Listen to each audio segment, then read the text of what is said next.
Hello everybody, welcome to Mamta Bedi classes. Today I am once again in front of you with my new video of tenses. Okay, today we will discuss future perfect tense.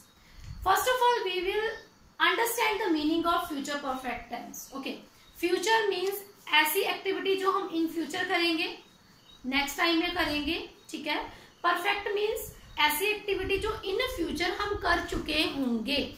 जैसे मैं खाना खा चुका हूँगा, वो पढ़ चुका होगा, माताजी खाना बना चुकी होंगी, पिताजी दफ्तर से आ चुके होंगे, बच्चे अपना पाठ याद कर चुके होंगे, या फिर नेगेटिव वाले, ठीक है, बच्चे मैच नहीं जीत चुके होंगे, मैं अपनी बहन का जन्मदिन नहीं मना चुका होऊंगा. ऐसे वाले सेंटेंसेस जो हमारे किसमें, नेगेटिव में, ओके, अफर्मेटिव में या फिर इंटरोगेटिव, तीनों टाइप्स के करेंगे हम discuss. Okay, so let's start. First of all हम देखेंगे कि इनकी पहचान क्या होती है. ठीक है, पहचान में क्या रहेगा, चुका होगा. अगर कोई पर्सन एक्टिविटी कर चुका होगा, कोई लड़की है तो चुकी होगी, ठीक है, और अगर ज्यादा होंगे तो चुके होंगे. इट मीन्स ऐसी एक्टिविटीज हो जो हम इन फ्यूचर कर चुके होंगे, ऐसे काम जो टोटली हम फिनिश कर चुके होंगे. Okay, we will use will और शेल. ओके, विल या शेल का यूज करेंगे. Next we will use have plus third form of the verb. Okay, will shall दोनों में से कोई एक चीज, और आई और वी के साथ हमने शेल का यूज करना होता है. वैसे हम सबके साथ विल का यूज कर रहे हैं तो नो प्रॉब्लम. ओके, नेक्स्ट हम हैव का यूज करेंगे. नेक्स्ट फिर third form of the verb. Okay, अब हम कुछ सेंटेंसेस लिखेंगे जो फ्यूचर परफेक्ट से रिलेटेड होंगे, एंड देन फिर उसको हम खाना, वह खाना खा चुका होगा, हम मैच जीत चुके होंगे, माँ खाना बना चुकी होगी, बच्चे अपना पाठ याद नहीं कर चुके होंगे.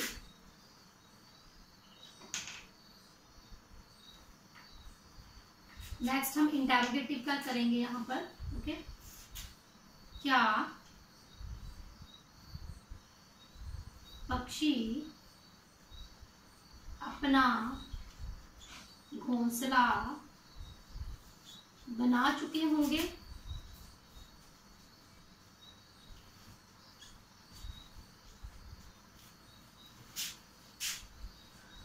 क्या हम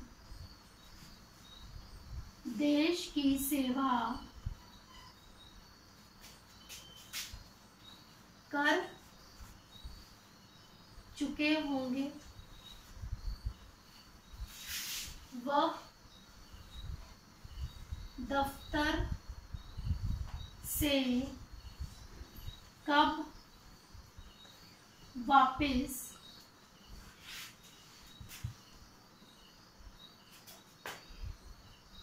आ चुका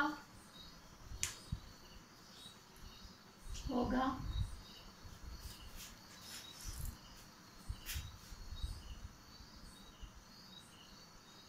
लड़की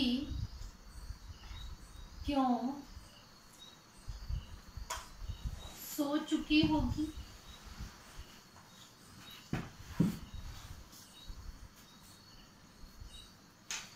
बच्चा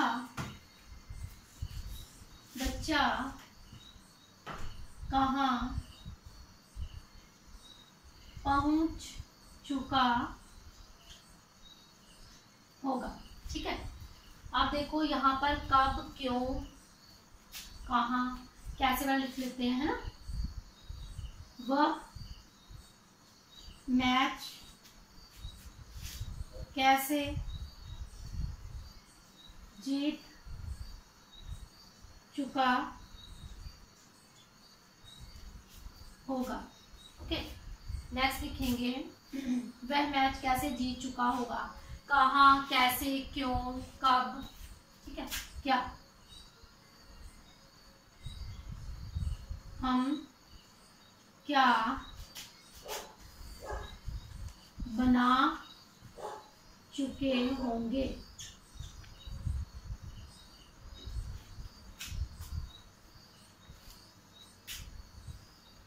क्या अध्यापक बच्चों को पढ़ा चुका होगा। Okay, in this way you can see I have written few sentences of future perfect tense. Okay, अब इनकी पहचान क्या है, मैंने आपको स्टार्टिंग में बताया कि इनके लास्ट में चुका होगा, चुकी होगी, चुके होंगे, या फिर आप ऐसे बोल सकते हो कि ऐसी वाली एक्टिविटीज जो इन फ्यूचर हम कर चुके होंगे। मैं अपना पाठ याद कर चुका हूँगा, खाना खा चुका हूँगा, मैच जीत चुके होंगे इन फ्यूचर। ठीक है, ऐसी एक्टिविटी जो इन फ्यूचर हम कर चुके होंगे उनको हम बोलेंगे फ्यूचर परफेक्ट टेंसेस। और उनके लिए हम यूज करेंगे विल या फिर शैल, और इसके साथ हम हैव और साथ में थर्ड फॉर्म। जितने भी फ्यूचर होते हैं, चाहे वो प्रेजेंट हो, चाहे वो पास्ट हो, चाहे वो फ्यूचर हो, ठीक है, तीनों में हमने थर्ड फॉर्म यूज करनी है, फर्स्ट फॉर्म यूज नहीं करनी है। ओके, ये आपको याद रखना होगा। So let's start to translate these sentences into English. Okay, वह खाना खा चुका होगा। वह के लिए हम क्या यूज करेंगे, ही। ठीक है, अब खाना खा चुका होगा, कौन सी एक्टिविटी, खाने की। He will have eaten the food. Okay, he के साथ हमने will have लगाया, साथ में थर्ड फॉर्म लगाई, और ऑब्जेक्ट क्या है हमारा, फूड। देखो इसमें तीन चीजें हैं, एक हमारा सब्जेक्ट है जो स्टार्टिंग में, सब्जेक्ट कौन होता है, डूअर ऑफ एन एक्टिविटी, किसी काम को करने वाला। ठीक है, ये हमारा सब्जेक्ट है। ऑब्जेक्ट क्या है, कोई चीज या वस्तु। अब उसने क्या खाया, खाना, तो फूड क्या है, ऑब्जेक्ट, सब्जेक्ट कौन है, ही, और ये हमारी helping verb plus action verb है। ठीक है, ये हमारी हेल्पिंग वर्ब है और साथ में ये हमारी एक्शन वर्ब है। ओके, नेक्स्ट, हम मैच जीत चुके होंगे। We shall have won the match. We shall have won the match. माँ खाना बना चुकी होगी। Mother will have prepared the food. Okay, अब आपने ये देखना, यहाँ पर हमने हैज का यूज कहीं नहीं करना है। We will use only have. Okay, with will और शैल, विल और शैल के साथ हम हैव का यूज करेंगे, हैव का यूज कहीं भी नहीं करेंगे। नेक्स्ट है, बच्चे अपना पाठ याद नहीं कर चुके होंगे। This is negative sentence. Okay, बच्चे means children will not have या फिर will have not, सेम बात है। children will not have learned the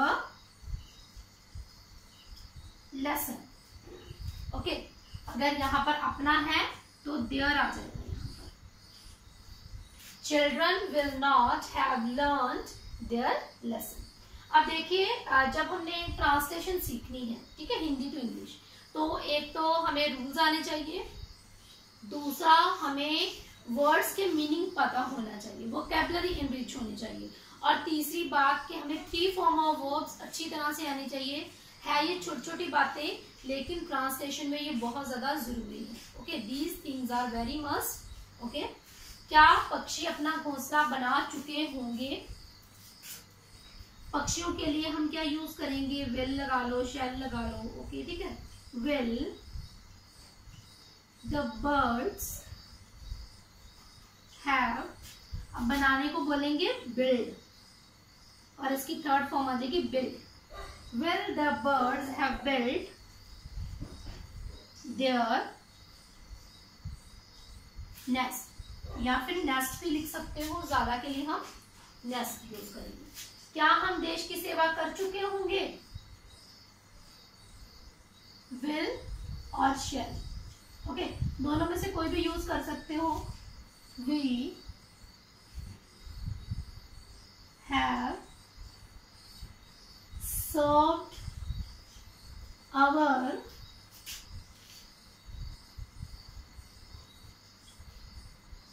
country. Shall we have served our country? वह दफ्तर से कब वापस आ चुका होगा? अब यहाँ पे है कब, कब के लिए हम यूज करते हैं when. When will he have, वापस आने को come back. Okay, come back from office. Okay, when will he have come back from office? कम की थर्ड फॉर्म होती है कम, केम, कम। लड़की क्यों सो चुकी होगी? क्यों, क्यों के लिए हम क्या यूज करेंगे? why. why girl have, sorry, why girl will have slept. Why girl will have slept. बच्चा कहाँ पहुंच चुका होगा? तो कहाँ के लिए हम यूज करेंगे where. Okay, where will child have, पहुंचने को हम बोलेंगे arrived. Where will child have arrived? वह मैच कैसे जीत चुके होंगे? कैसे, कैसे means how.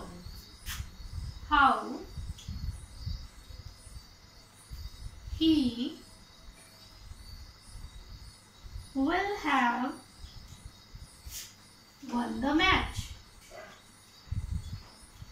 How he will have won the match. हम क्या बना चुके होंगे? क्या, क्या means what. What shall we have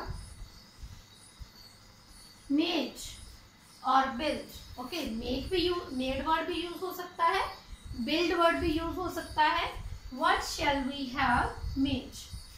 क्या अध्यापक बच्चों को पढ़ा चुका होगा? तो ये कौन सा है हमारा simple interrogative. Will teacher have